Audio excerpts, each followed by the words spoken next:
El panel que viene trata un tema que en los últimos años, en general, ha generado un boom, ¿cierto? El mundo de las comunicaciones, el mundo de la política ha cambiado tremendamente gracias a las redes sociales, lo que ha permitido democratizar un montón de espacios, ha permitido que la gente se informe, tanto bien como mal. Ahí probablemente vamos a poder ver todo esto en la charla, pero es un tema que es tremendamente relevante, tanto hoy día como en el futuro, y es por eso que la charla de ahora se llama Redes Sociales para la Libertad. Vamos a invitar a nuestro expositor Agustín Antonetti de la Fundación Libertad Argentina. Es director del Latin American Watch de la Fundación Libertad de Argentina y la Fundación Internacional para la Libertad. Es un joven argentino de solo 21 años. Qué tremendo, tremendo. Las nuevas generaciones. Y ya cuenta con alrededor de 200.000 seguidores en sus redes sociales. Ya, ahí ya nos ganó a todos. A todos. Es activista por los derechos humanos y a través de sus plataformas intenta visibilizar todas las grandes injusticias que ocurren en el mundo. Agustín. Lo invitamos al escenario. Ahí está. Lo que sí te vamos a pedir es que nos haga un hashtag para que nos siga más gente, para que conozcan. No, espérate. O sea, si nos vamos a poner en redes sociales, nos vamos a sacar nuestra selfie. Imagínate cómo nos van a subir los seguidores. A ver, con nosotros. Pero con el público, a ver. No con los animadores. Bueno, sí. Bueno. Aquí, con la gente. Ahí. Ahí está. Muy bien. Ayúdanos para que todos sepamos más de redes sociales. Dejamos el escenario. Ahí está. No te haría mal una asesoría. Bueno, muchas gracias a todos. Mi nombre es Agustín Antonetti, tengo 21 años. Para los que me conozcan, soy de Argentina. Hace ya un par de años que vengo con el tema de activismo por derechos humanos, especialmente en lo que es en Cuba, en Venezuela, en Nicaragua, que a mi opinión son los casos más preocupantes que tenemos en América Latina, ¿sí? Y le voy a contar un poco de lo que tiene que ver con mi historia, de cómo comencé, las cosas que vengo haciendo. He dividido las charlas entre las cosas que me pasaron, que son un poco increíbles, y lo que tiene que ver con las tecnologías, las nuevas tecnologías, las redes sociales, y cómo eso está influyendo en lo que tiene que ver con las nuevas protestas alrededor del mundo, en todos los movimientos que tienen que ver por la libertad y por la democracia. En mi caso, todo comienza con un viaje mío a Cuba, cuando tenía solamente 15 años, que fue un viaje normal, que era un viaje de turista, que fui con mi familia, ¿sí? Y ahí conocí a muchos chicos de mi edad, 15, 16 años, algunos más arriba, en los hoteles. En ese momento recién estaban comenzando a ingresar a los hoteles los jóvenes cubanos, ¿sí? Y ahí aprendí la realidad de todo lo que vivía, ¿no? Era una diferencia bastante grande a un joven como de Argentina, de Chile, de Colombia, de México, ¿no? Entonces se notaba que también había un miedo al hablar, un miedo a exponer. En ese momento recién empezaba el tema de internet en Cuba. Cuando yo fui había una tarjetita que se cargaba internet por 1 hora, y era súper lenta, no se podía iniciar sesión en nada, o sea, era prácticamente inútil. Y después, en los últimos años, empezó el Wi-Fi, empezó la red móvil, 3G, 4G, poco todavía, incluso ahora, ¿sí? Y así comenzó todo hasta lo que viene siendo las últimas protestas en Cuba, que fue el 11 de julio. Yo, siguiendo a través de mis redes sociales, protestas, por ejemplo, en Nicaragua, donde fueron lideradas por muchos jóvenes que tenían mi edad o menos, las protestas en Venezuela en 2018, y hasta llegar a las protestas en Cuba que fueron el pasado 11 de julio. Recuerdo ese 11 de julio nosotros empezábamos en las redes sociales a impulsar lo que estaba pasando esa semana, porque estaba la situación realmente mal con el tema del COVID en ese momento, y había una provincia que es Matanzas, que la estaba pasando realmente mal, y muchos jóvenes empezaron a compartir lo que estaba pasando en las redes sociales. Nosotros, con un grupo de jóvenes también cubanos, algunos influencers en ese momento, habíamos creado un hashtag, que es el hashtag de SOS Cuba, que seguramente muchos de acá lo habrán utilizado cuando fueron a esas redes sociales, porque hizo tendencia mundial en muchos países, ¿no? Y así empezamos. En ese momento yo recuerdo la noche anterior a lo que fue el 11 de julio, por ejemplo, empezaron a sumarse un montón de artistas. Nosotros habíamos hecho tendencia mundial al hashtag SOS Cuba. Daddy Yankee, Don Omar, Alejandro Montaner, Alejandro Sanz, estaba un montón de artistas, Camila Cabello, Rosalía, o sea, eran artistas mundiales que para los jóvenes, los chicos de mi edad, ver que tenés el apoyo de esos artistas era realmente increíble. Y eso le dio mucha inspiración a muchos de estos jóvenes, ¿no? En ese momento, la noche anterior, un montón de personas empezaron a sumarse a las redes sociales, compartieron videos, se sentían que estaban realmente apoyados con lo que estaba pasando y que había mucha gente que le estaba prestando atención a lo que pasa en Cuba. Y más, cuando veía que había influencers, artistas realmente de talla mundial, empezando a hablar de Cuba. ¿Qué pasó la otra noche? Nos llega aquel 11 de julio, recuerdo que a mi Twitter, una persona de un pueblo de San Antonio de los Baños, que es un pueblo de menos de 50.000 habitantes, me comparte un video que había empezado a haber protestas en San Antonio de los Baños, que era un pueblo. Yo lo subo a mi Twitter, tengo muchos seguidores de Cuba, eso automáticamente pasa a Facebook, ¿no? Cuando se ve que ya el ambiente estaba caldeado por el tema de las redes sociales, de lo que estaba pasando, ¿no? Y empieza la protesta en San Antonio de los Baños, un pueblito de 50.000 habitantes. Lo subo a mi Twitter y eso se comparte en los grupos de Facebook, que los que más usan las personas en Cuba, por los grupos de compra-venta, por las dificultades que hay. Bueno, eso se hace muy viral en cuestión de minutos. Y a los 30 minutos, 40 minutos, nos llega otro video, que eran personas que habían visto lo que estaba pasando en San Antonio de los Baños, ¿sí? Y sale una ciudad. Empieza a salir Guantánamo, empieza a salir Santiago, empieza a salir Matanzas, empieza a salir La Habana. Todo en cuestión de minutos, con lo que se iba viralizando en las redes sociales, con un video que nosotros habíamos subido sobre lo que estaba pasando en un pueblo de 50.000 habitantes. Así hasta llegar a lo que pasó aquel 11 de julio, que fueron protestas realmente históricas, donde miles de jóvenes salieron a las calles a pelear por la libertad, por la democracia, ¿no? Y algo que no ocurría ni siquiera desde el maleconazo del año 1994. O sea, fue algo realmente histórico y muchos jóvenes, gracias a las redes sociales, empezaron a hacer activismo. Hoy mucha gente se sumó, desde aquel 11 de julio hasta la actualidad. Un montón de jóvenes cubanos ahora participan, tienen menos miedo. Hay menos miedo desde aquel 11 de julio. En estos últimos meses hubo muchas protestas de menor nivel, pero protestas, que eso antes, hace años, no pasaba, que haya una cantidad tan seguida de protestas, con tanta intensidad en diferentes lugares. ¿Qué es lo que pasa? Cuando ven que había tanta repercusión, todo por un hashtag, que a veces se sumaba un montón de artistas, influencers de diferentes partes del mundo, el régimen cubano, obviamente, que poco entiende igual de redes sociales y de internet, se pone a tratar de investigar qué es lo que estaba pasando, cómo comenzó, quién era el que estaba impulsando eso. Se dan cuenta que era un joven argentino de 20 años, con un celular, que estaba impulsando eso. Bueno, esa semana me empiezan a llegar un montón de mensajes, de menciones.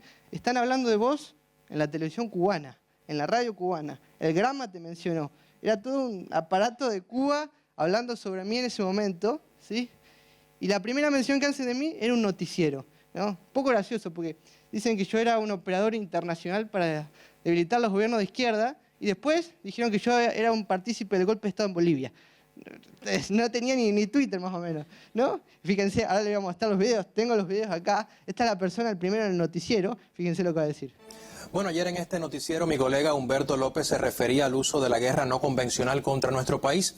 Hoy seguimos hablando más o menos sobre este tema porque el reconocido analista español Julián Macías Tobar examinó minuciosamente la intensa campaña articulada en redes sociales contra la revolución cubana en los últimos días, con datos e informes que desmontan las fake news, detrás de las cuales hay complejas estrategias de comunicación muy bien diseñadas para erosionar nuestra democracia. Dicha operación, denunciada ayer por el canciller cubano Bruno Rodríguez Parrilla, fue lanzada desde el exterior y ha tenido como referente al argentino Agustín Antonelli, un operador político de la derecha que ha participado en varias operaciones contra los procesos de izquierda en América Latina. El canciller cubano hizo una conferencia de prensa para hablar de mí. O sea, imagínense, esto salió después del noticiero, ¿sí? Yo cuando me enteré que el canciller cubano había hablado de mí y que me habían sacado el noticiero, lo que hice fue impulsar el doble y el triple en las redes sociales. Entonces salimos mucho más fuerte a contar lo que estaba pasando. En esa semana yo di entrevistas para más de 15, 20 países, fue una locura. Entonces ellos estaban como locos, porque había un chico argentino de 20 años que estaba hablando de Cuba en todos lados, en las redes sociales, que contactaba con artistas de talla mundial, de influencers de todo el mundo. Entonces Cuba estaba en palabras de todo el mundo.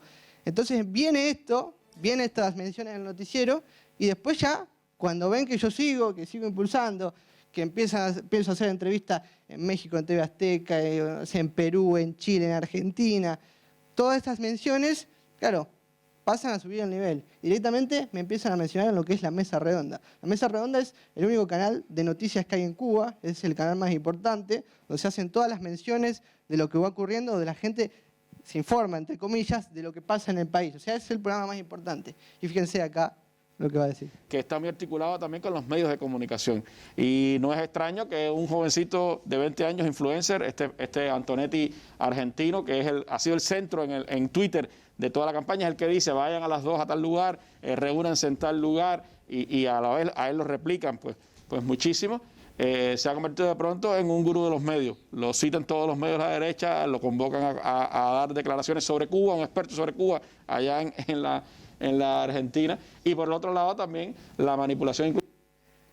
Y empezaron a dedicarme, eran programas enteros que hablaban de mí. ¿Sí? Yo quiero que presten atención a este señor de poco pelo que está acá, que es Gerardo Nordelo Hernández, que es el que hace la campaña contra mí en toda Cuba y donde se suman un montón de medios internacionales. Gerardo Nordelo Hernández, que es esta persona, ¿sí?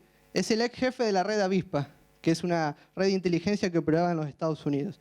Fue condenado a 2 cadenas perpetuas más 15 años de prisión cuando fue agarrado en los Estados Unidos por espionaje, por lo que hacía con la red Avispa y toda esa red de inteligencia. Hoy en día es el jefe de los CDR, que son los Comités de Defensa de la Revolución, y trabaja con lo que es el G2, la inteligencia cubana. Esta es la persona que hace con personas de Podemos en España la campaña en múltiples medios para que empiecen a hablar de mí, de que yo era el que estaba provocando todo esto a través de las redes sociales, ¿no? Acá lo condecora Fidel Castro cuando vuelve, porque en el año 2014 Obama hace un intercambio de presos y los libera a él y otras personas de la red Avispa, y otros presos que estaban estadounidenses que estaban en Cuba vuelven al país. Una persona se llama Alan Gross, que era de la CIA, como a mí, que a mí me acusan lo mismo.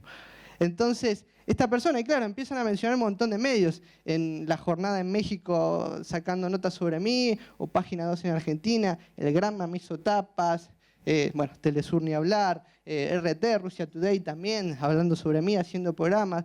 Toda una coordinación de campañas de varios medios que apoyan al régimen, que colaboran con el régimen, empiezan a hacer. De hecho, una de las cosas más importantes fue esto. El Foro de Sao Paulo sacó un comunicado en mi contra. Eso hoy lo tengo en mi pieza, en la habitación, como un cuadro, como si fuera un premio.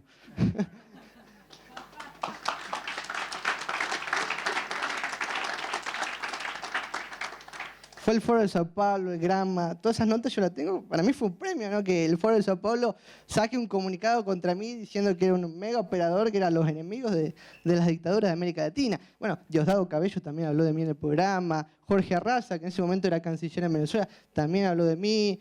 También gente de la dictadura de Nicaragua. O sea, se coordinaron. Hay una coordinación muy clara. Porque bueno, en ese momento tenían mucho miedo por lo que estaba pasando. Porque la gente todavía seguía en las calles, no sabía qué iba a suceder. Después eso se apagó. Hubo mucho con el tema de Internet, cortaron las telecomunicaciones, cortaron Internet. Hubo varios días, 3, 4, 5 días que no hubo Internet en toda la isla, no hubo forma ni siquiera de llamar. O sea, fue realmente complicado lo que pasó porque todo lo que había ocurrido había empezado en las redes sociales y es su mayor miedo. Hoy todavía sigue siendo su mayor miedo, no solamente de ellos, sino de muchos dictadores.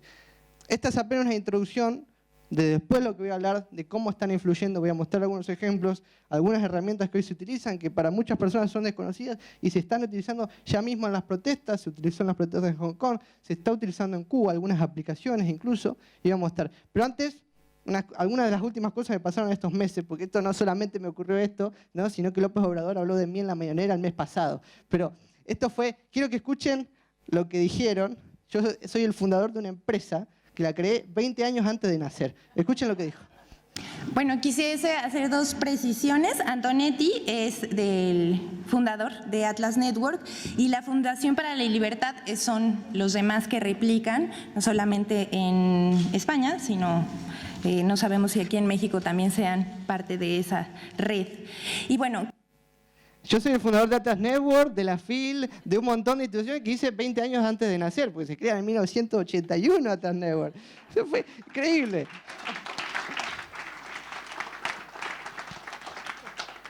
Y esto es una parte, ¿no?, que recorté, que es lo más gracioso. Yo después le respondí, eso salió en un montón de medios. Yo le dije, quizás las matemáticas no sean lo suyo, porque era 20 años de nacer, yo había creado la empresa, eso salió en un montón de medios de seguir en México, y bueno, después poco que le bajaron el perfil a esta chica que es Liz Vilchis, que es una de las portavoces de López Obrador. López Obrador diciendo que sí, que era el creador de Atlas Network, ¿no? Pero no solamente me pasó esto, este último mes vino con todo, porque Elon Musk me respondió en Twitter. Por ejemplo, nosotros le pedimos, yo le escribí cuando ocurrieron en estos momentos que son las protestas en Irán, mi pregunta es si había alguna posibilidad de que se pueda utilizar Starlink, que ahora voy a explicar qué es Starlink y ahí me da la introducción a todo lo que viene siendo con esto de la tecnología. Si se pudiera usar Starlink, se podría activar para Irán, que en ese momento están en protestas, todavía siguen en protestas, y que se puede hacer lo mismo en países como Cuba, como Venezuela, como Nicaragua y diferentes dictadores del mundo. ¿A lo que me responde? Ok. Me puso ok. Pero ¿qué pasa? Elon Musk es de responder así, en Twitter siempre, así de una forma muy cortante, pero cumple, ¿no? Una semana después de esto, Starlink se activó en Irán. Después de esto, eso salió en el New York Post, un montón de medios empezaron a responder que me había puesto ok a la pregunta, pero se lo tomaba muy en serio. Entonces activaron Irán. Pero ¿qué es lo que pasa con Starlink? Y es una de las herramientas que la quiero contar de cómo esto puede cambiar el tema de las protestas a futuro, de todas las luchas por la libertad, incluso en Cuba, en Venezuela, en Nicaragua, en muchos países donde se corta el internet, donde la tecnología y las redes sociales están empezando a ser un factor muy importante. Starlink tiene como objetivo, sí, principalmente, llevar internet libre a todo el mundo. O sea, internet libre, que no pueda ser cortada por ningún gobierno, que no pueda haber censura. Entonces es un proyecto muy importante. Hoy en día Starlink, para activarse, necesita sí o sí de tener un receptor en tierra. O sea, estamos hablando, por ejemplo, una antena, porque si no, no funciona. Entonces es muy difícil. Pero Starlink, por ejemplo, ahora está actuando en Ucrania. ¿Por qué? Porque el gobierno de Ucrania permitió que ingrese Starlink, entonces se pudieron enviar los dispositivos.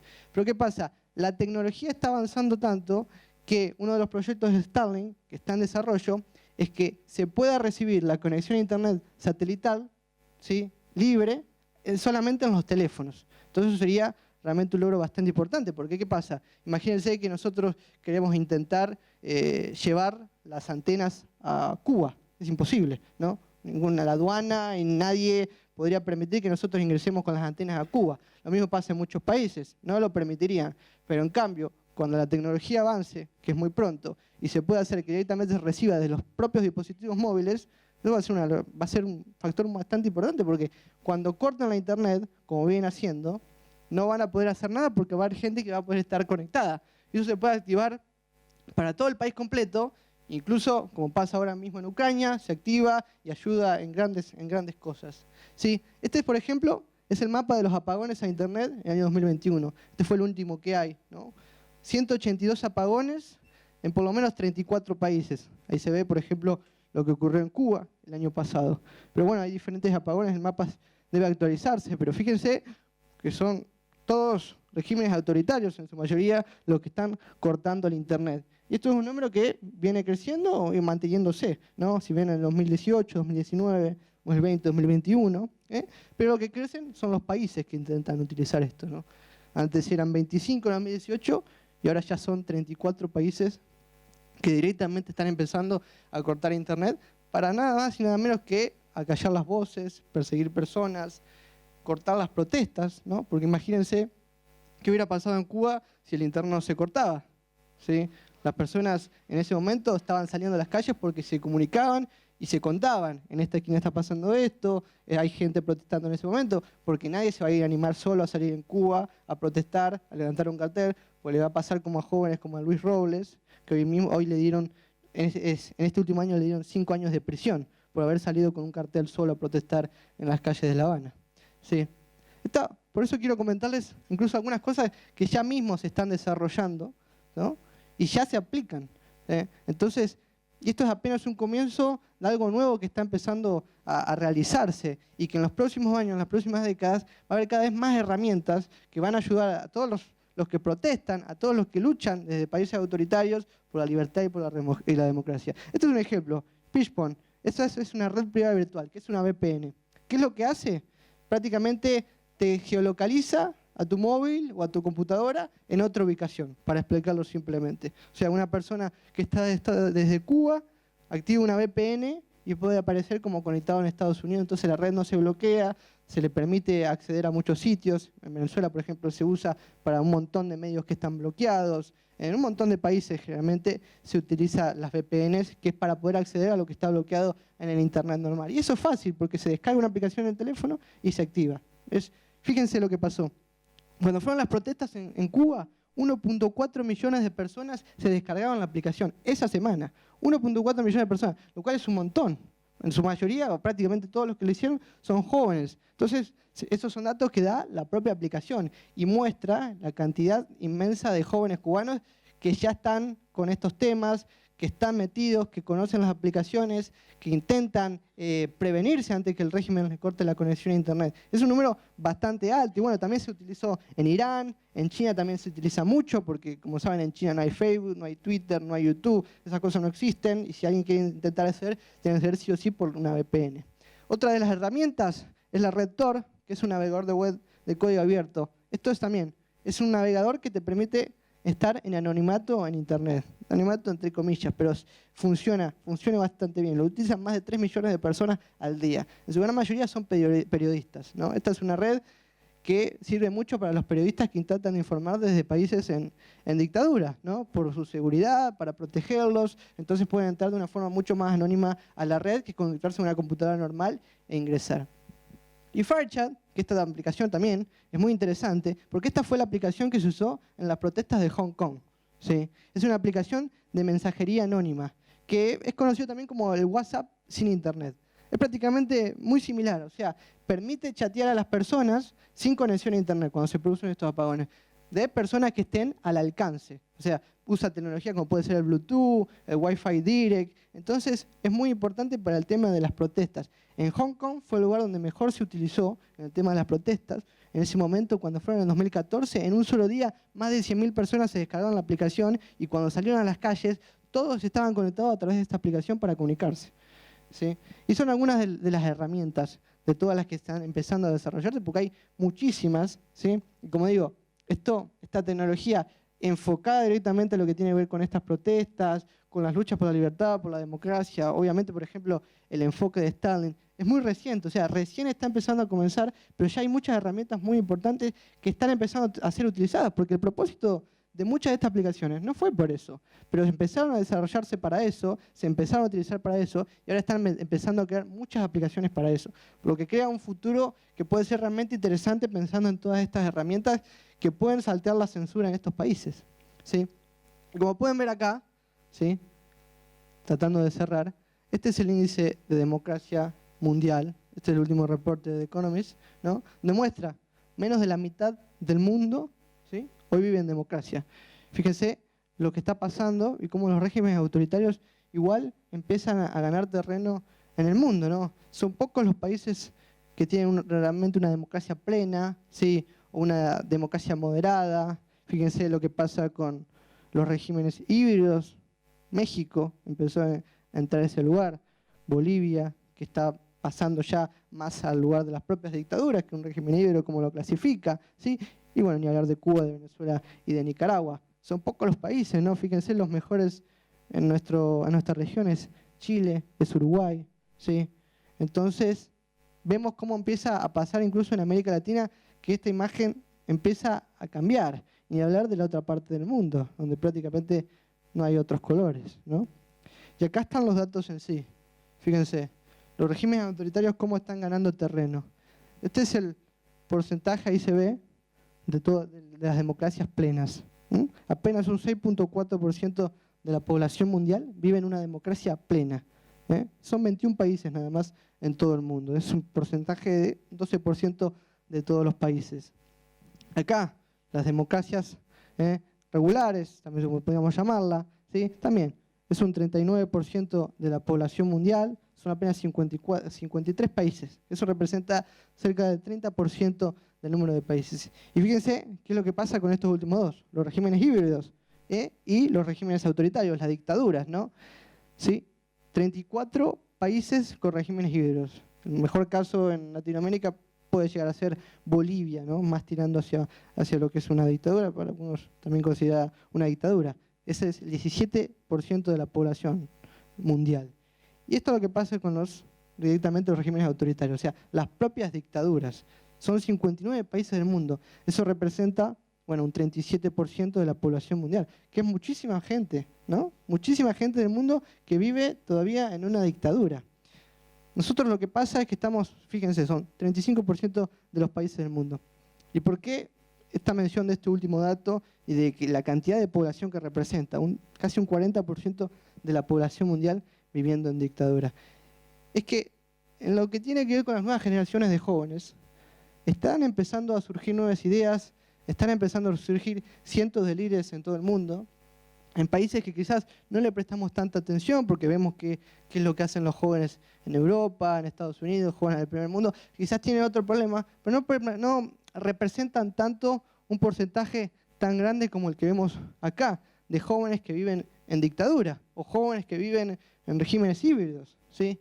Fíjense, las protestas en Hong Kong, protestas en Cuba, protestas en Rusia contra Putin, las protestas de las mujeres en Irán, ¿sí? Son, en su mayoría, todas protestas lideradas por chicos jóvenes, ¿no? Los jóvenes en Hong Kong, los jóvenes en Cuba que fueron a través de las redes sociales, lideraron las protestas, las mujeres jóvenes en Irán, que hoy en día mismo están protestando y están cambiando la historia, porque son protestas realmente históricas de todo lo que están logrando, lo habrán visto en las redes sociales, todo lo que está pasando, también impulsan las redes sociales. Recordemos también protestas en Rusia, con Navalny, con todas las protestas que han sido contra Putin. Todo esto viene siendo conformado por una nueva generación de jóvenes. Por eso también invitar a pensar que no es solamente ver lo que pasa en jóvenes del primer mundo, que quizás tienen otro problema. No sé si han visto, por ejemplo, ese video de dos chicas que tienen una pintura al cuadro de Van Gogh en un museo. No todo es eso. O sea, no todos los jóvenes son esa representación de que estamos con ese problema, que son importantes, sí, pero no de esa forma, sino que hay un montón de jóvenes que están peleando por estas causas alrededor del mundo. Y esta es apenas una imagen de las más importantes, podría decir, de las más conocidas, de todas las que son. Porque la imagen es mucho más amplia, ¿no? Hong Kong, como vimos, pero también son los jóvenes en China, en las universidades de China. Hoy mismo se están haciendo muchas manifestaciones con lo que está ocurriendo. Eso no se ve tanto. En América Latina eso no llega mucho, pero en China hay jóvenes que están protestando. Hay que ver lo que pasa en las universidades de China. Y eso mucho no se sabe. Los jóvenes en Taiwán, para seguir en esa parte del mundo, en Taiwán, los jóvenes peleando por la democracia fueron un gran aliado a los que protestaron en Hong Kong cuando ocurrieron esas protestas, en refugiarlos, en apoyarlos, en dar la difusión. Además, los jóvenes en ese sector del mundo son muy aliados de la tecnología, la utilizan mucho mejor que todos nosotros, saben crear cosas que son realmente impresionantes, ¿no? Lo mismos en lo que fueron las protestas de Hong Kong. Las protestas de Hong Kong fueron las protestas con mayor utilización de tecnología que pudimos ver, por lo menos en la historia, ¿no? Con los láser, con los celulares, con las propias aplicaciones, ellos mismos diseñando aplicaciones. O sea, fue realmente impresionante y gracias a ese tipo de protestas ahora se empieza a desarrollar nuevas formas alrededor del mundo. En otros lugares, las protestas en Afganistán con las mujeres, las protestas en Irán con las mujeres, en que a mi parecer esa lucha que está ocurriendo ahora mismo, mujeres de Afganistán peleando por quitarse el velo, por sus derechos humanos más básicos, en Irán también, ¿sí? Para mí va a ser una de las luchas liberales o feministas, que para mí también es una causa liberal, más importante que vamos a tener en este siglo, yo creo que sin ninguna duda. Viendo lo que está pasando en Irán, viendo cómo se levantan también mujeres en Afganistán, mujeres de todo Medio Oriente, empiezan a hablar, empiezan a perder mucho el miedo. Lo que está pasando en Irán es realmente conmovedor, es muy valiente lo que están haciendo, ¿no? Y eso puede generar también una nueva revolución en Medio Oriente, donde las mujeres puedan acceder a sus derechos humanos básicos, y es una revolución total por la libertad.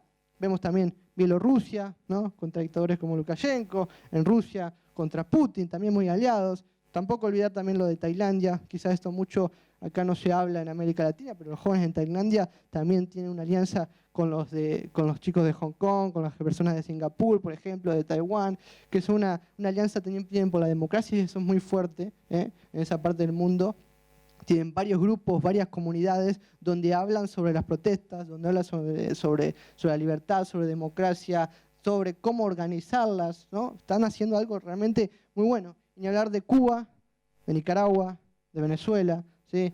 Que a mi opinión creo, son las luchas más importantes que tenemos en América Latina. Me parece que es una causa que debemos pelear todos los latinoamericanos, no solamente los cubanos, no solamente los venezolanos, no solamente los nicaragüenses. Para mí debe ser una lucha de absolutamente todas las personas de América Latina, ¿no? Y ni hablar y ni pensar que casi todos los males que tenemos en nuestra región fue por culpa de lo que ocurrió en Cuba, ¿no?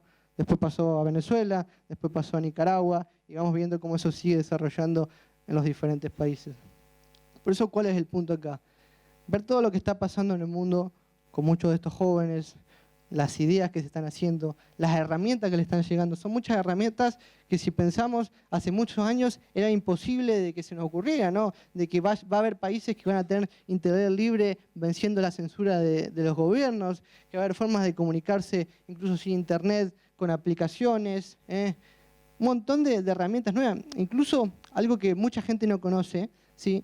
Y fíjense, hay algo que pasa en Corea del Norte. Esto no lo sabe mucha gente, pero los que se involucran en todo este tema de las protestas y ven lo que está pasando, se conoce.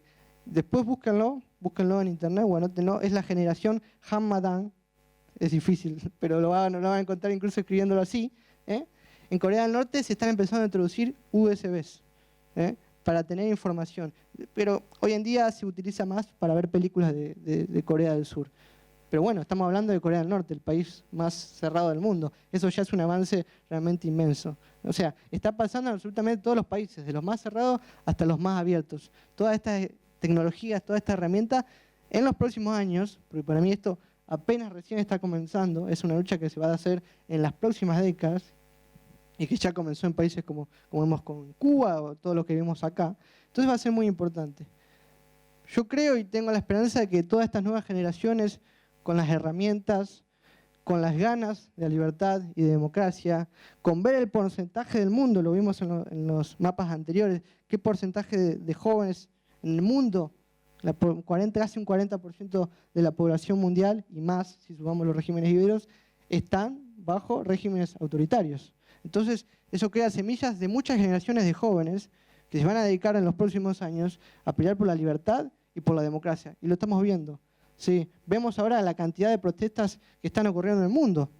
Cada vez son más. Y todo tiene que ver con las redes sociales. Cada vez se va a intensificar más, se va a llevar todo al ritmo de las redes sociales, que es bastante acelerado. Por eso, como le digo, yo tengo la esperanza de que con todas estas generaciones de jóvenes, con todo lo que está ocurriendo, con las nuevas herramientas que nosotros vamos a tener en el futuro, ¿sí? La lucha por la libertad y la lucha por la democracia va a ser cada vez más importante. Y tengo la esperanza de que se van a empezar a poder lograr grandes cosas gracias a esto. Obviamente, y lo que vamos a necesitar es el apoyo de muchos de ustedes que tienen la experiencia que quizás nosotros los jóvenes todavía no tenemos. Ya me he vivido cosas que nosotros todavía no sabemos o estamos por vivir. Pero creo que con las herramientas, con las esperanzas y con las ganas de todo lo que está ocurriendo, parece que se van a lograr grandes cosas en las próximas décadas. Eso es lo que yo espero. Pero obviamente, vuelvo a repetir, sin el apoyo de muchos de ustedes, de los más grandes, que tienen la experiencia que nosotros no tenemos, eso va a ser imposible. Pero la esperanza está. Muchas gracias.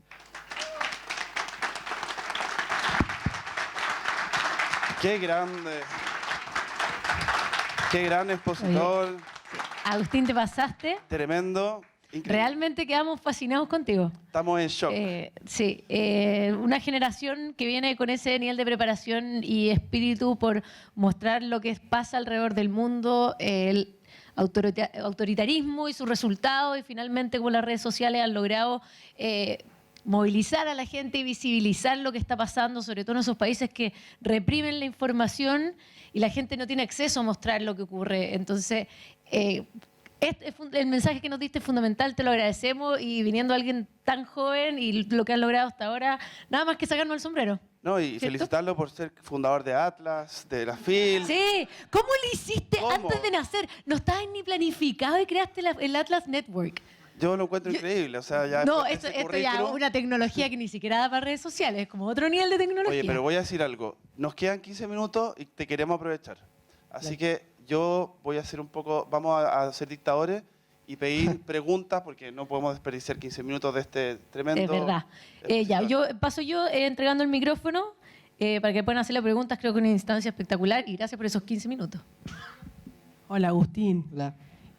Quiero te quiero preguntar las repercusiones que tuvo esto en Argentina. Si medios locales, porque yo la verdad que soy de Rosario, soy de tu ciudad y me enteré muy poco. Sí, sobre lo que me pasó a mí. Bueno, lo que pasó fue más que nada Página 12.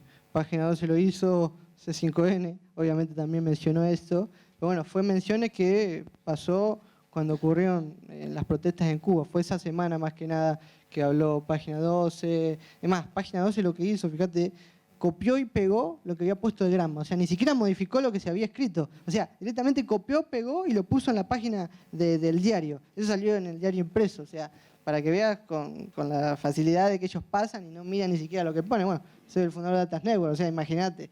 Entonces, ocurre eso con todos los diarios y todos los medios de comunicación que sabemos que apoyan a estos regímenes. Pasa lo mismo y se hace con esa simplicidad y se comunican. Lo mismo hizo la jornada. O sea, ponen casi todo lo mismo, pero la repercusión en Argentina fue más que nada en página 12 y gente de la embajada de Cuba en Argentina. Tiene también muchos contactos con algunos medios, ellos mismos les pasan las notas, la gente de los gremios. Fíjate que cuando fueron las protestas, viste que llevaron un montón de personas de los sindicatos ahí a protestar a la próxima embajada como apoyo. Entonces ellos tienen conexiones en todos lados y lo sacan con esa facilidad. Muchas gracias, mi nombre es Guillermo, soy de Ecuador. Yo te quería hacer una pregunta con respecto a, más allá del cómo y el por qué de las protestas, de la forma de innovar respecto a alzar la voz, ¿cuáles son los ejes diferenciadores a, por ejemplo, cuando ya tienes, no sé si llamarlas contraprotestas o ataques a un sistema de gobierno que empieza a generar muchos problemas, sobre todo de otras líneas, ¿no? Y cómo nos hacemos esa diferencia, porque también desde el otro lado se toma mucho el discurso de que son jóvenes, tal, y me llegó de inmediato la misma imagen que dijiste de las dos chicas con el cuadro de Van Gogh.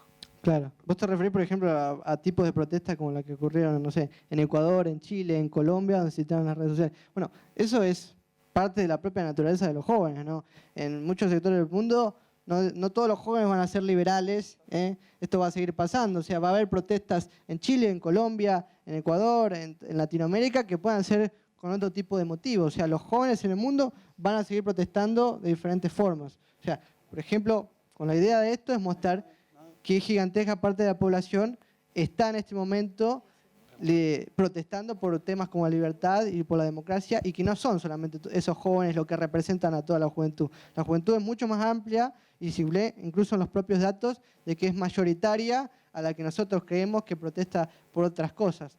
Obviamente hay un montón de movimientos de jóvenes que están movimientos por lo que tiene que ver con el cambio climático o el feminismo o diferentes áreas. O sea, eso va a haber siempre, porque es parte, yo creo que la propia naturaleza de los jóvenes de rebelarse y de ir contra lo que va pasando, ¿sí? Y creo que es natural y va a seguir pasando de todos lados, pero protestas va a haber cada vez mayores, y lo vemos en América Latina, son cada vez con mayor intensidad. Aquí. Gracias. Yo soy de Nicaragua, Kitty Monterrey. En Nicaragua acaban de instalar como 50 antenas de MC Catcher que pueden recabar información de todos los teléfonos. Entiendo yo que la mensajería cifrada realmente no es vulnerada por este tipo, digamos, de invasión de estas antenas. ¿Es en realidad o existe alguna manera para impedir que estos sistemas puedan acceder a todas las llamadas, incluso las mensajerías cifradas? Bueno, cuando son las llamadas normales, sí, van a intervenir. Es lo mismo no solamente en Nicaragua, sino en Venezuela también lo utilizan mucho para interceptar las comunicaciones. Es el propósito de por qué instalaron estas antenas ahora. Quieren escuchar todo lo que está pasando. En las llamadas telefónicas normales, sí, te van a escuchar porque es el propósito. Pero hay muchas formas de hacer las llamadas sin que te las interceptes. Hay aplicaciones como Signal, por ejemplo, que son muy importantes para eso. Pero bueno, no toda la gente sabe que es Signal, no toda la gente sabe usarla, entonces ahí está el problema, no tratan de aprovechar de eso. Pero con lo que pasa con los jóvenes, por ahí ellos se le pueden adelantar un poco a todo eso. Y eso viene mucho con la ayuda que da China también, da Rusia. China, por ejemplo, maneja toda la red móvil que hay en Cuba. Entonces es complicado en las llamadas normales, pero todas estas herramientas pueden vencer eso fácilmente. Ya en ese momento una persona hace la llamada por Signal y no puede ser escuchado en Nicaragua, pero bueno, obviamente necesita tener la conexión a internet para realizarla. Sí, acá. Hugo Maúl de Guatemala. En 2015 vos estabas muy joven y probablemente no estabas metido en esto. Nosotros logramos convocar en la plaza durante más de un mes cientos de miles de personas y cayó el gobierno. Pero a raíz de ahí lo que sucedió es que ambos grupos, izquierda o derecha, si el quieres llamar o llámale como quieras, se dedicaron a montar net centers y chatbots y todo tipo de elementos para mostrar que son más grandes de lo que realmente son. Y hoy en lo que estamos es en un mundo en el cual es muy difícil creer cualquier cosa que aparezca en las redes sociales por la alta polarización que generaron quienes salieron perjudicados en esa vez y quienes ganaron en esa vez.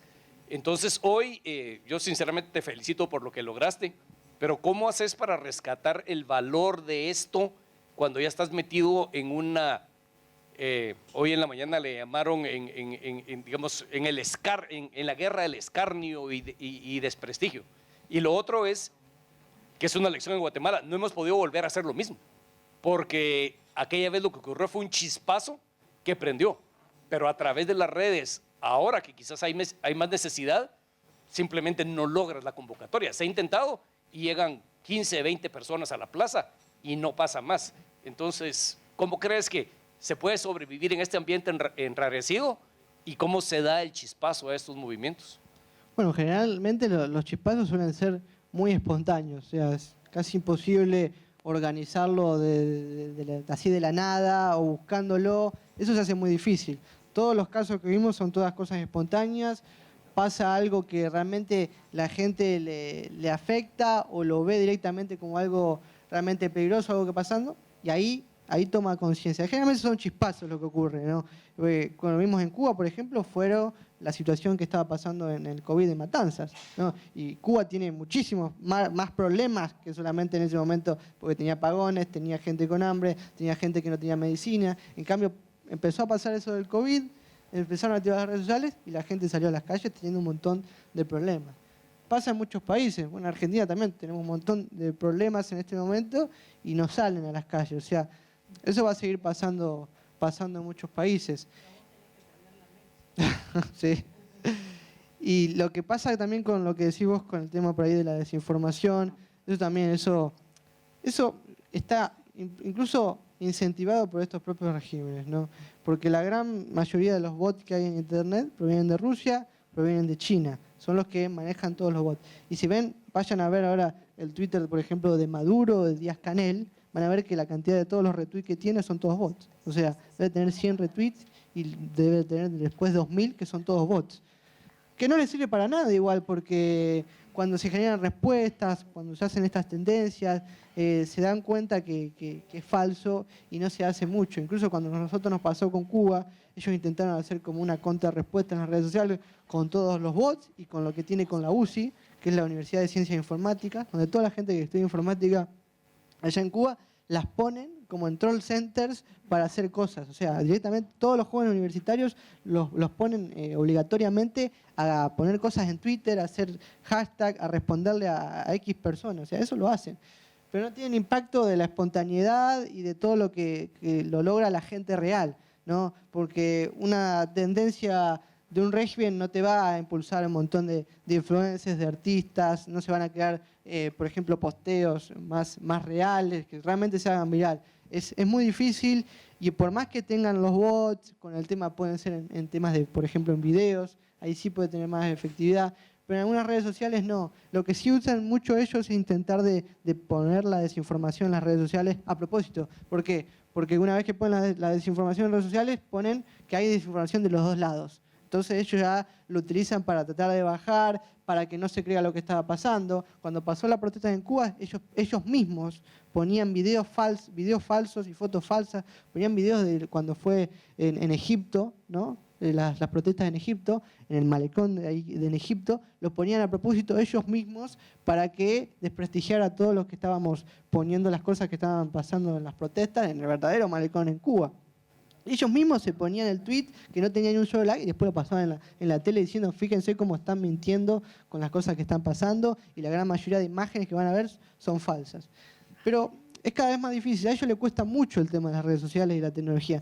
No lo entienden y por más que utilicen bot no hay forma de que lo puedan lograr. Quizás en otros países como China, que es para mí el que más avanzado está en el tema de la censura y persecución en Internet y que tiene muy buena tecnología para eso, pero los jóvenes chinos también son muy inteligentes y lo están empezando a esquivar. Pero cuando es acá en América Latina, la verdad que lo que pasa con Venezuela, con Cuba, con Nicaragua, ellos para las redes sociales son realmente muy tontos. Fíjense las cosas que decían de mí en la tele. Entonces no saben, y eso es el problema que tienen ellos. A ellos las redes sociales se le han escapado de las manos. El Internet se le escapó de las manos. Cuba no sabe qué hacer ahora para volver a sacar el Internet, ¿no? Porque es un dolor de cabeza constante para ellos, ¿sí? Lo mismo pasa en otros países.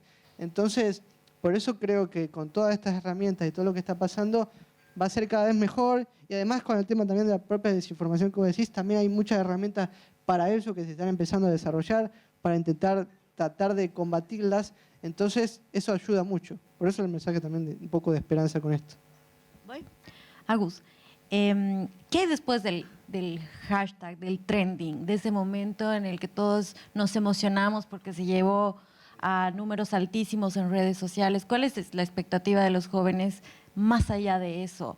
Porque sí, todos celebramos que esto esté haciendo ruido ante los regímenes, pero después, ¿qué hace falta? Que la sociedad haga qué. Porque, por ejemplo, se me ocurre pensar en Bolivia, ¿no? Igual los jóvenes salieron a las calles, las redes ayudaron mucho, también los mismos ejemplos que pones de Cuba. Pero luego, ¿qué? Porque a veces nos quedamos con esa efervescencia y se queda en redes. Claro, ese también es uno de los grandes problemas, ¿no? Mucha gente termina hablando en las redes sociales, ves que se incentivan las protestas de todo lo que está ocurriendo y después se calma. En Cuba lo que pasó, por ejemplo, era de que se realizaron las protestas, la gente se quedó en la calle, realmente era algo que iba a ser historia, y cortaban las comunicaciones por 3 o 4 días. Entonces ahí la gente no pudo hacer nada y ahí se calmó todo. Pero se calmó todo con el apagón de Internet y el apagón de las telecomunicaciones en total. O sea, no había forma ni siquiera de hacer llamadas. Entonces si había una protesta a 10 cuadras de, lo que de tu hogar, entonces vos no tenías forma de saber qué es lo que estaba pasando, ¿no? Eso se utilizó mucho. Y después, bueno, no todas las protestas van a conseguir resultados. Eso es parte propio de la naturaleza humana, ¿no? A lo largo de la historia hubo millones de protestas, algunas han tenido éxito y algunas no.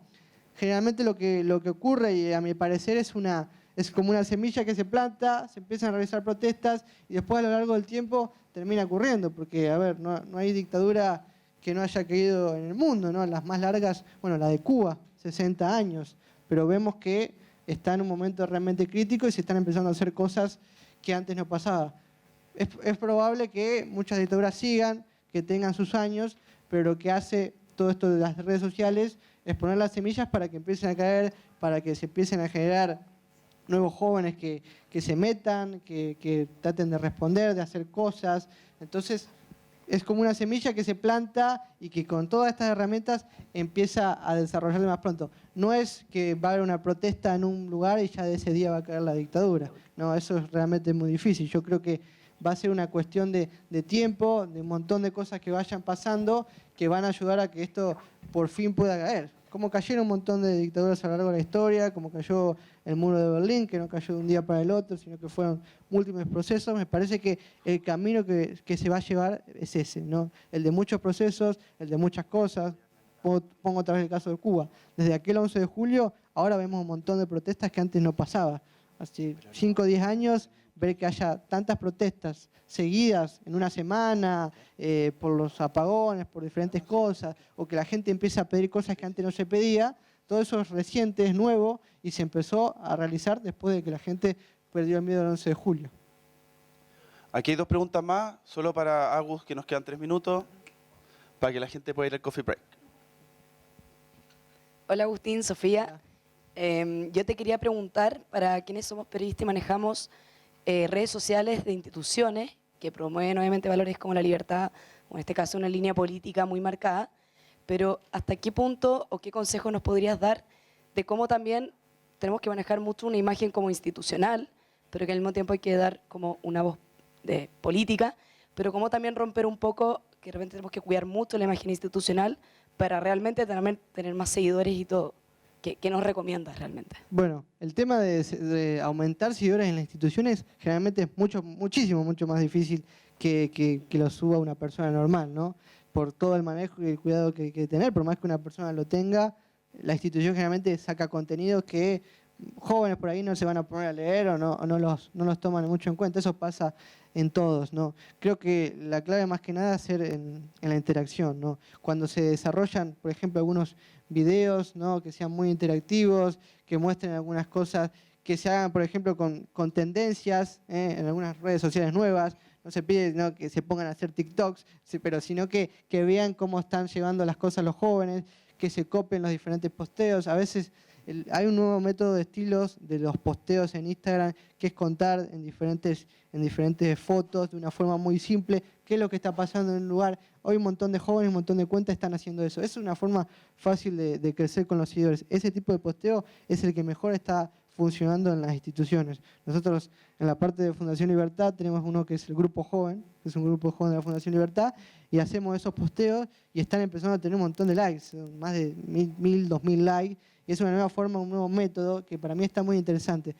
Los jóvenes no se van a poner a leer cosas largas, muchos textos, o sea, lo más simple posible para comunicar, ¿no? Que en la primera imagen le interese a la persona, que vea que algo es interesante, que se ponga a ver y después en las próximas imágenes contar, pero lo más corto posible. En que no sean más de 1 o 2 oraciones porque la gente se va y no te da like y se va. Entonces tiene que ser así. Es los ritmos de la tecnología, ¿no? Generalmente hay tantas cosas que uno ve en el celular o se pone a ver en Instagram que le dedica no más de 1 minuto generalmente la persona un posteo en Instagram. Entonces tiene que ser lo más rápido y sencillo posible, ¿no? Lo mismo en los videos, no más de 30 segundos, por ejemplo.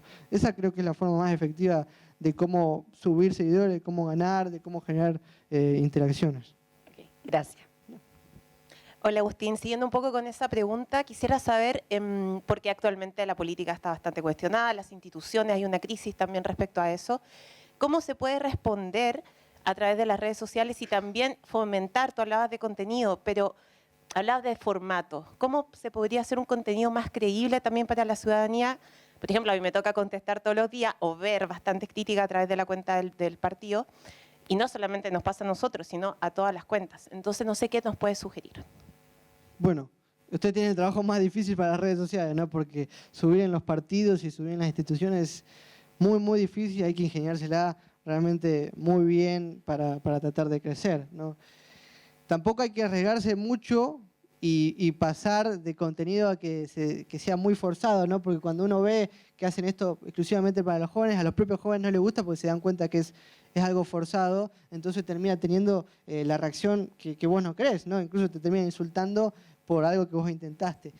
Es muy difícil, hay que llevarlo muy bien, pero yo creo que el contenido simple, sin pasarse, el tema de los videos es muy interesante para eso, pero para mí mejor que los videos son los posteos simples, cortos. Siempre hay que hacer lo más corto posible en redes sociales, ingeniársela, seguir, por ejemplo, algunas tendencias de jóvenes. En el caso de ser un community manager ahí de un partido político, se pueden seguir cosas de que van fuera de la política y llevarlo adentro de la política para poder realizar los posteos o los videos. Eso sirve bien, pero sin abusar de ello, porque cuando vos abusás mucho siendo un partido político, una institución, de alguna tendencia o algo, cuando tenés gente que sabés que te va a hacer conflicto, no conviene tanto. Pero sí conviene hacerlo de vez en cuando para generar interés, para atraer jóvenes. Es muy importante meterse en todo ese mundo de tendencias que sean fuera de la propia política para llevarlo a la política. Esa es la forma más efectiva y con la que están creciendo no solamente muchos en América Latina, sino que se realiza mucho en Europa. Entonces viene todo desde Europa, lo utilizan mucho las instituciones europeas y eso realmente está bueno porque es la mejor forma para poder crecer. Eso, estamos en la hora. Agustín, muchas gracias. Le pedimos un aplauso, por favor. Y le vamos a felicitar nuevamente. Un grande este hombre.